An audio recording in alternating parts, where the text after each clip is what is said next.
Okay, this is going to be a short video just to show you some of the similarities with Adobe Animate, and this is Adobe After Effects that we're starting with. So I'm just going to start with a new project here. And After Effects is the premier animation application for Adobe, and it's used in studios throughout Hollywood for a lot of compositions, a lot of special effects. There's so many cool things that you can do with After Effects. And it's a full-featured animation application. That's what it's for. It's for motion graphics and for things like that. When Flash was around and Adobe Animate continued the precedent with animation, it was different in terms of the way that you animated. And over the years, they changed that method so that it matched what you could do in After Effects. So I wanted you to just kind of follow along here. This is just more informational, and we'll get more into After Effects as we go. So first I'm going to start with a new composition. So in Animate, we have things called movie clips. And movie clips have an independent timeline. And in After Effects, the composition is like a movie clip. So I have an aspect ratio, I have the frame rate, and I have the start and end code and the duration and the background color. All of this is very similar to what you have as a movie clip inside of Adobe Animate. So I'm just going to choose, let's see, a 1080.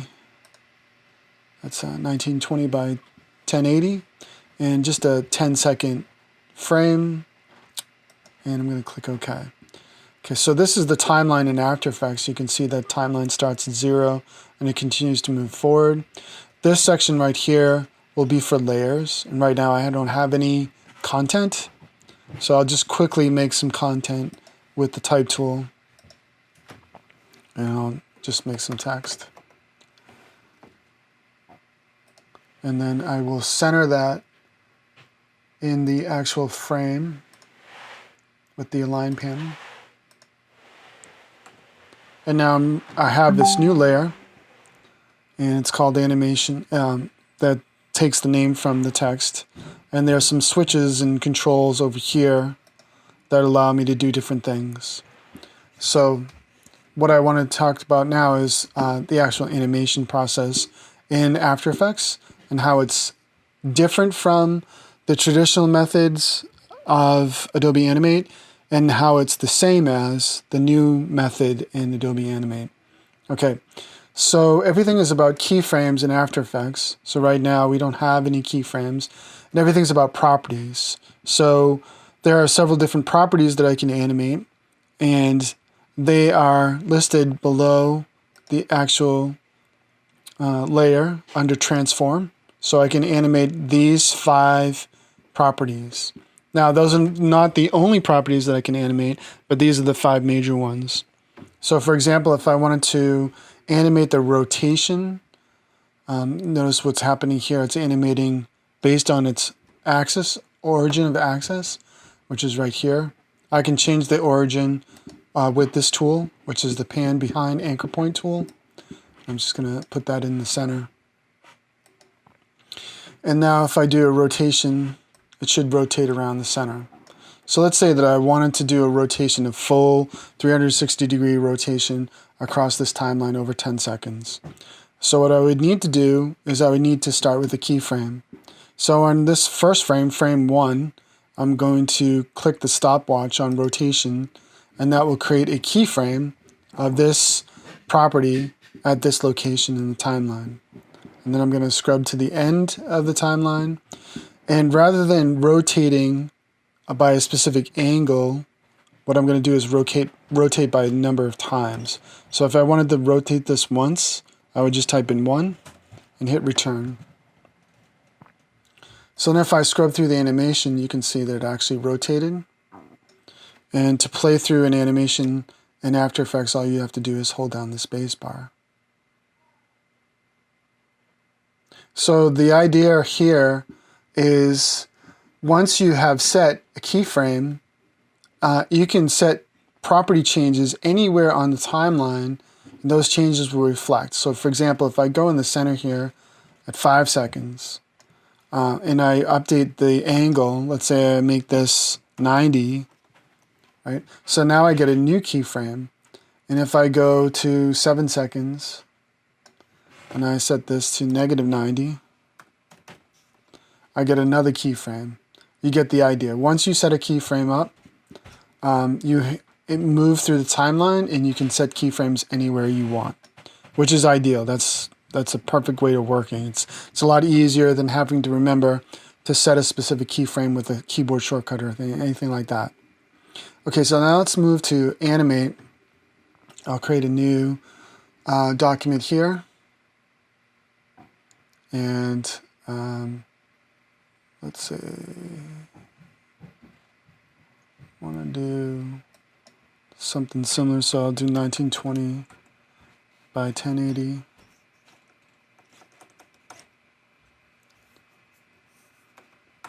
(1920 by 1080).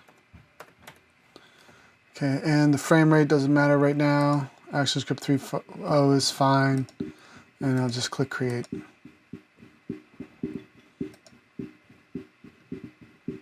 Okay, so I have a new canvas, and this is Adobe Animate.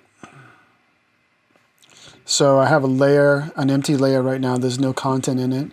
And again, I'll do the same thing. So I'll grab the type tool, and I'll type in the words animation. I need to make that a lot larger. And okay, let's make this even bigger. What I'm doing here is I'm scrubbing over the text size, and that should change it. I guess this is the maximum. So I'm going to type in a different value, maybe 160 will do. And I want to make this text centered. There. Okay. So I have an object now, but where this is different than After Effects is that this object is not something that I can animate right now. In order for me to animate it, you notice that there's this dashed line over it. In order for me to animate this, what I would need to do is convert it into a symbol. So I'm going to go to Modify, Convert to Symbol. And the symbol type right now doesn't matter too much. I'll just convert this into a movie clip symbol and click give it a name. I'll call it text. Click OK. All right, so now this is something I can animate. Now, the traditional method of animation inside of Animate, notice that the timeline doesn't get filled like in After Effects, right? So it only has this one frame here. Now, I can extend the timeline to wherever I want it to go. Let's say that I wanted to go up to 70 frames. So by hitting F5, I can extend the timeline. But if I were to go here anywhere in this time frame and change the position of the text, that doesn't add a keyframe, right? So that I didn't add the keyframe, and there's no animation.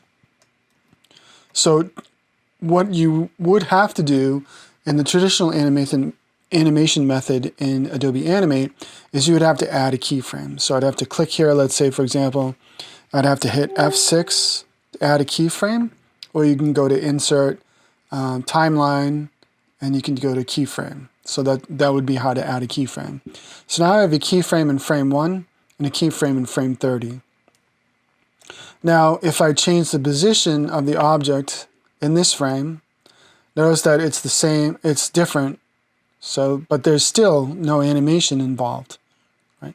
So what I have to do is that I have to right-click or control-click anywhere between frame 1 and frame 30. And what I would have to do is choose Create Classic Tween. Now this is what they mean by Classic Tween. This is what we used to have to do in Adobe Animate. So that creates an animation now. So that the actual text moves now. Notice that this purple highlighting appears. Notice the arrow going from frame 1 to frame 30. And now I actually have the animation. Okay. So let's undo all of that. I'll undo all of that. Okay, so now I have just a regular, actually, I need this, yep, it's still a movie clip. So now I just have a regular frame sequence with no animation, but I want to animate it the way that I do in After Effects.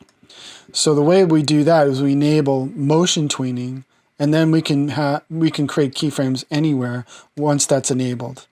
So the way that you do this is you right click or control click anywhere on the frames and just choose create motion tween. Now when you create motion tween, nothing happens, right? So there's nothing happening here in the frames themselves, but now this is all an active area.